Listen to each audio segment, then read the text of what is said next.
ಕರ್ನಾಟಕ ರಾಜ್ಯದ ಕಟ್ಟಡಗಳ ಕಾರ್ಮಿಕ ಸಂಘದ ಅಧ್ಯಕ್ಷರಾದಂಥ ಸನ್ಮಾನ್ಯ ವೆಂಕಟೇಶ್ ಅವರ ನೇತೃತ್ವದಲ್ಲಿ ಇವತ್ತು ಬಂಡೇಟಿ ರಾಮೋಜಿನಗರ ಭಾಗದಲ್ಲಿದ್ದಂಥ ಎಲ್ಲ ಹೋರಾಟಗಾರರು ತಾಯಂದಿರು ಎಲ್ಲರೂ ಕೂಡ ಸೇರಿ ಅವ್ರಿಗೆ ಹಕ್ಕುಪತ್ರವನ್ನು ಕೊಡಬೇಕು ಅಂತೇಳಿ ಅವರು ಹೋರಾಟವನ್ನು ಮಾಡ್ತಾಯಿದ್ದಾರೆ. ಕಳೆದ 35 ವರ್ಷಗಳಿಂದ ಇಲ್ಲಿ ನಿವಾಸಿಗಳಾಗಿ ಅವರು ಜೀವನವನ್ನು ಮಾಡ್ತಾ ಇದ್ದಾರೆ. ಅವರು ಯಾವುದೇ ಮೂಲಭೂತ ಸೌಕರ್ಯಗಳಿಲ್ಲ, ಜೊತೆಲಿ ಜ್ವಲಂತ ಸಮಸ್ಯೆಗಳ ಜೊತೆಲಿ ನಮಗೆ ಮೊದಲನೇದು ನಮಗೆ ಹಕ್ಕುಪತ್ರ ಕೊಡಬೇಕೆನ್ನಂಥ ಹೋರಾಟವನ್ನು ಇವತ್ತು ಪ್ರಾರಂಭವನ್ನು ಕೂಡ ಮಾಡಿದ್ದಾರೆ.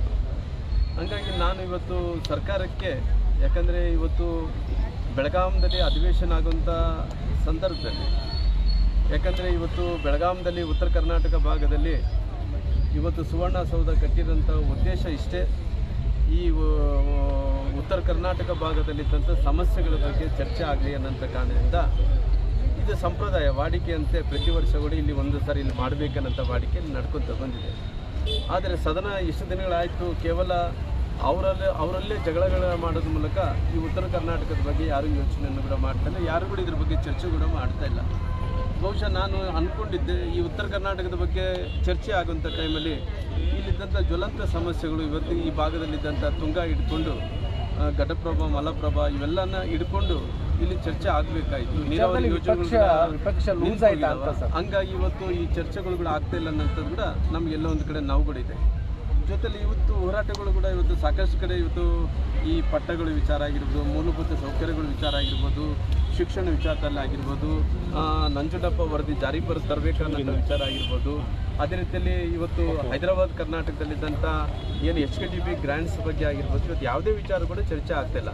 ನಾವು ಇವತ್ತು ವಿರೋಧ ಪಕ್ಷದಲ್ಲಿ ನಮ್ಮ ನಾಯಕರಾದಂಥ ಸನ್ಮಾನ್ಯ ಅಶೋಕ್ನವರು ಎಲ್ಲ ವಿಚಾರಗಳನ್ನು ಕೂಡ ಅವರು ಪ್ರಯತ್ನ ಮಾಡಿ ಅವ್ರ ಶಕ್ತಿ ಮೇರೆ ಕೂಡ ಸದನದಲ್ಲಿ ಮಾತಾಡೋಂಥ ಪ್ರಯತ್ನ ಮಾಡಿದೆ. ಸರ್ಕಾರ ಏನು ಮಾಡ್ತಾಯಿದೆ, ಇವತ್ತು ಯಾರ್ಯಾರು ಹೋರಾಟಗಳನ್ನು ಮಾಡ್ತಾಯಿದ್ದಾರೆ ಆ ಹೋರಾಟಗಾರರೆಲ್ಲರಿಗೂ ಅತ್ತೆ ಇಡುವಂಥ ಕೆಲಸ ಮಾಡ್ತಾರೆ, ಅವ್ರನ್ನೆಲ್ಲ ಒಂದು ಕಡೆ ಒತ್ತಿಡುವಂಥ ಕೆಲಸ ಕೂಡ ಮಾಡ್ತಾಯಿದೆ. ಉದಾಹರಣೆಯಾಗಿ ಹೇಳಬೇಕಾದ್ರೆ ನಾನು ನೋಡಿರಿ, ಇವತ್ತು ದಿನನಿತ್ಯ ಕೂಡ ಯಾವುದೇ ಒಂದು ಅವರು ಮಾಡಿದಂಥ ತಪ್ಪುಗಳನ್ನು ಎತ್ತಿಡಕ್ಕೆ ಹೋದರೆ ಆ ಮುಖ್ಯಮಂತ್ರಿಗಳಾಗಿರ್ಬೋದು, ಮಂತ್ರಿಗಳಾಗಿರ್ಬೋದು ಎಲ್ಲರ ಮೇಲೆ ಒಬ್ಬರು ಆರೋಪಣೆ ಮಾಡೋದು, ಜೊತೆಲಿ ಇಲ್ಲದ ಸಲ್ಲದ ಸಳ್ಳುಗಳನ್ನು. ಉದಾಹರಣೆಯಾಗಿ ನಿನ್ನೆ ನಡೆದಂಥ ಘಟನೆ ನೋಡಿರಿ, ನಿನ್ನೆ ನಡೆದಂಥ ಘಟನೆ ಏನು, ಇವತ್ತೇನು ಇದು ವಕ್ಫ್ ಈ ವಿಚಾರದಲ್ಲಿ ಇವತ್ತು ನಮ್ಮ ಅವತ್ತಿನ ಅಂದಿನ ಅಧ್ಯಕ್ಷರಾದ ಮನ್ಪಾಡಿಯವರು ಎಲ್ಲೋ ವಿಜೇಂದ್ರ ಅವ್ರ ಮೇಲೆ ಅಲಿಗೇಷನ್ ಮಾಡಿದ್ರು ಅಂತೇಳಿ ಇವತ್ತು ಇಲ್ಲದ ಸುಮ್ಮನೆ ಮುಖ್ಯಮಂತ್ರಿಗಳೇ ಅವರೇ ಒಂದು ಮುಖ್ಯಮಂತ್ರಿಗಳಾಗಿ ಮಾಣಿಪಾಡಿ ಅವರು ಸುದ್ದಿಗೋಷ್ಠಿ ಮಾಡಿ ಅಲಿಗೇಷನ್ ಮಾಡಿದ್ರು. ಅಲ್ಲ, ಅಲಿಗೇಷನ್ ವಿಜೇಂದ್ರ ಅವರು ನೇರವಾಗಿ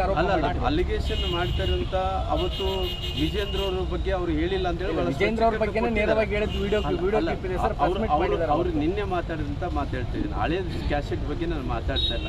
ಇವತ್ತು ಹೆಂಗೆ ಬೇಕಾದಂತ ಕೂಡ ಕಲ್ಪಿತ ಮಾಡ್ಕೋಬೋದು, ಹೆಂಗೆ ಬೇಕಾದ್ರೆ ಕೂಡ ತಿದ್ದಬೋದು. ನಾನು ನಿನ್ನೆ ಮಾನ್ಪಾಡಿಯವ್ರು ಮಾತಾಡಿದಂಥ ವಿಚಾರ ನೋಡಿದ್ರೆ ಎಂಥ ಪರಿಸ್ಥಿತಿ ಕೂಡ ಮುಖ್ಯಮಂತ್ರಿಗಳು ಹೇಳಿರೋಂಥ ವಿಚಾರ ಸುಳ್ಳು ಅನ್ನೋಂಥ ಮಾತು ಮಾನ್ಪಾಡಿಯವರು ಹೇಳಿರೋ ಕಾರಣ ಆ ಕ್ಯಾಸೆಟ್ ಹಳೇದು ಹಾಕಿದಂಥ ಟೈಮಲ್ಲಿ ಅದು ತಿರುಚಿದಾರನ್ನಂಥ ವಿಷಯವನ್ನು ಉಲ್ಲೇಖನ ಮಾಡಿದ್ದಾರೆ.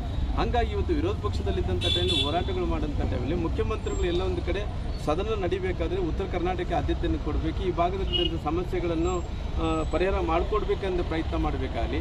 ಅವ್ರು ಯಾವ ಹೋರಾಟ ಬಂದರೆ ಆ ಹೋರಾಟಗಾರರು BJP ಮಾಡ್ತಿರೋ ಕಾರಣ ಹಳೆ ಸರ್ಕಾರದಲ್ಲಿ ಈ ರೀತಿ ಮಂತ್ರಿಗಳು ಮಾಡಿದರು, ಅವ್ರ ಮೇಲೆ ಕೇಸ್ಗಳು ಹಾಕಬೇಕು, ಇವ್ರ ಮೇಲೆ ಕೇಸ್ಗಳು, ಅದರಲ್ಲೇ ಕಾಲಕ್ಷೇಪ ಮಾಡೋಂಥ ಕೆಲಸ ಮಾಡ್ತಾರೆ. ಹಾಗಾಗಿ ಮುಂದಿನ ದಿನಗಳಲ್ಲಿ ಏನು ಇವತ್ತು ಜನರು ಸೂಕ್ಷ್ಮವಾಗಿ ಗಮನಿಸ್ತಾ ಇದ್ದಾರೆ. ಯಾಕಂದರೆ ಎಲ್ಲ ವಿಚಾರಗಳನ್ನು ಕೂಡ ಮುಖ್ಯಮಂತ್ರಿಗಳು ಏನೇನು ತಪ್ಪುಗಳು ಮಾಡಿಕೊಂಡು BJP ಮೇಲೆ ಏನು ಆರೋಪಣೆ ಮಾಡ್ತಾ ಇದ್ದಾರೆ, ಮುಂದಿನ ದಿನಗಳಲ್ಲಿ ತಕ್ಕ ಪಾಠವನ್ನು ಕಲಿಸುವಂಥ ಕೆಲಸ ಜನರು ಮಾಡ್ತಾರೆ.